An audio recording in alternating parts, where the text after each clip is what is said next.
The nature and definition of terrorism varies globally and has changed over time. One constant, however, has been terror financing. Money launderers and terrorist financiers have been long able to exploit loopholes to orchestrate terror strikes throughout the world. Preventing terrorists from accessing financial resources is crucial to successfully countering the threat of global terrorism. India, a victim of many terror attacks, has been at the forefront of the fight against terror. Join us as we explore the biggest threat to global safety and see how India is keeping terrorist supporters and financiers accountable.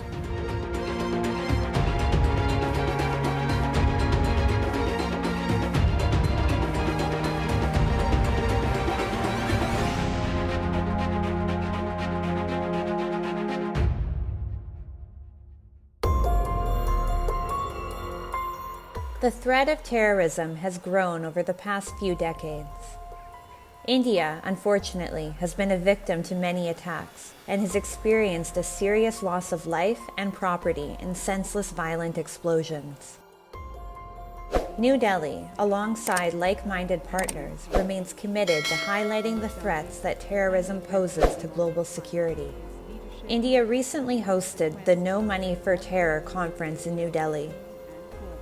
The conference was attended by delegates from 72 countries around the world. Pakistan was not invited, and her all-weather friend, China, skipped the event.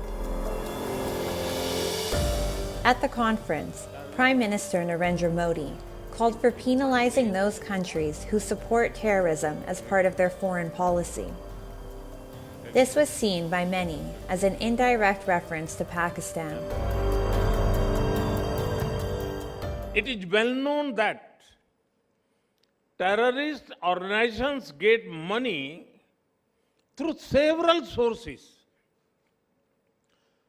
One source is state support. Certain countries support terrorism as part of their foreign policy.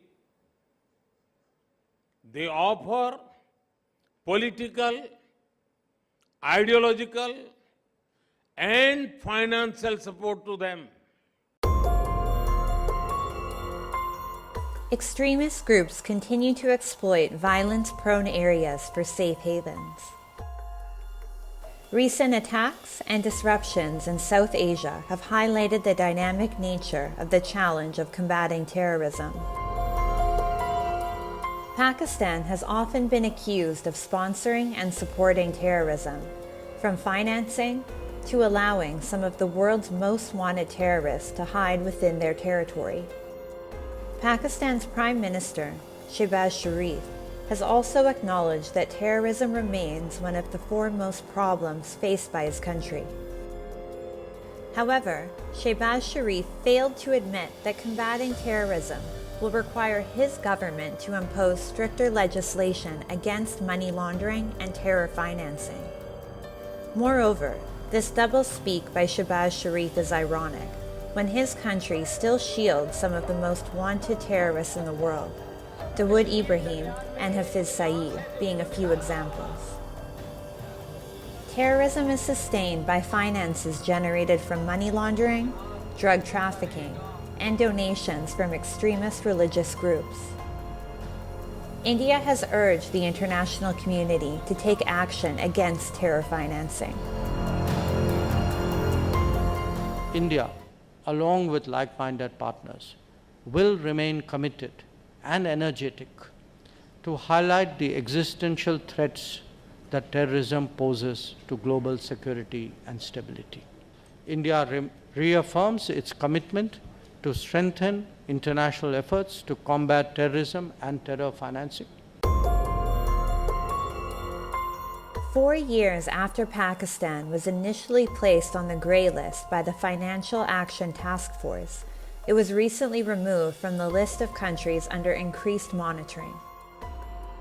Despite this removal, many experts believe that Pakistan simply was able to check the correct bureaucratic boxes and that there is ample evidence that Islamabad has only made limited progress on curtailing terror financing. Accordingly, the FATF's decision to remove Pakistan from the grey list has sparked concern and worry from many countries, fearing that without additional international pressure, Pakistan will continue to remain a hotbed for terror financing. For sure it will not help. It will create more difficulties, and I know how India is impacted by terrorism, what kind of challenges it creates, and which kind of security environment India lives. India, however, remains as committed as ever to combating terror and terrorism financing in Pakistan and throughout the world. India has reiterated that it is a collective responsibility to ensure that terror financing is being adequately curbed. India has been and will continue to lead the charge.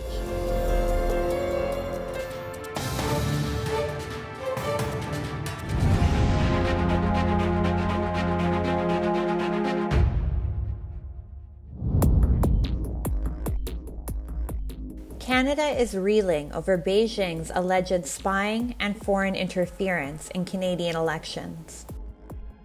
The tensions between the two countries came to a head in a heated exchange between Chinese President Xi Jinping and Canadian Prime Minister Justin Trudeau at the G20 summit in Bali. Canada has accused China of targeting Canadian institutions and democracy. A recent report by the Canadian network, Global Television, alleged that China covertly funded at least 11 federal candidates in the 2019 Canadian general elections. Beijing's alleged interference not only created a storm in the Canadian Parliament, but has also created an increasingly hostile rift between Beijing and Ottawa. This is really, for me, an unprecedented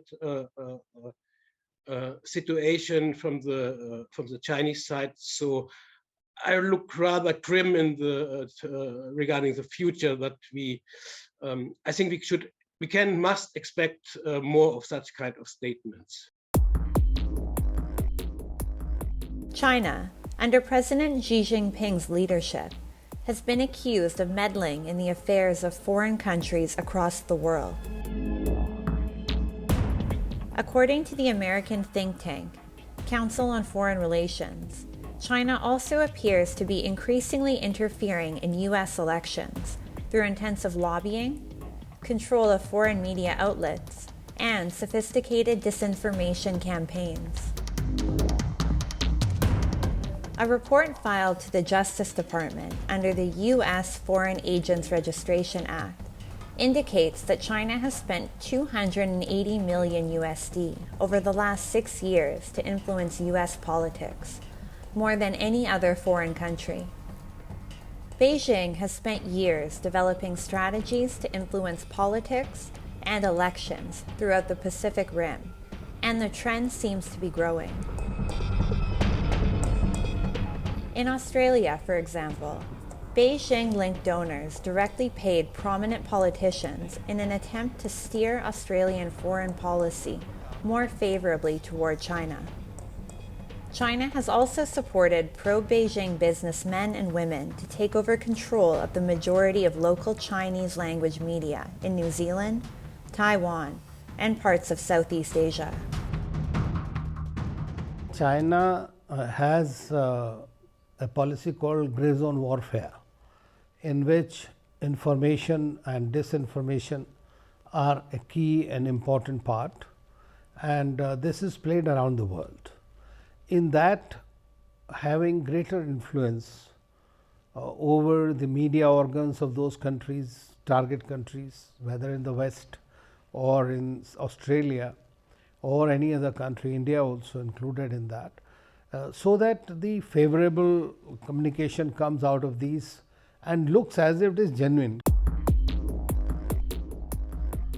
Many South Asian countries have also fallen victim to China's debt trap diplomacy. Beijing's interference into domestic politics in Sri Lanka, Pakistan, Bangladesh, and Nepal, among others, has been increasing. In the recently held elections in Nepal, the Chinese Communist Party worked hard at unifying and supporting the Nepal Communist Party. The CCP aims to ensure that the Nepali government will support China on top issues of Chinese concern, such as Taiwan and Tibet. Beijing also seeks clear commitment of Nepali participation in their Belt and Road Initiative. China remains a significant threat to democracy throughout the world. If allowed to go unchecked, there is no telling which lengths an expansionist Beijing will go to in order to promote Chinese interests.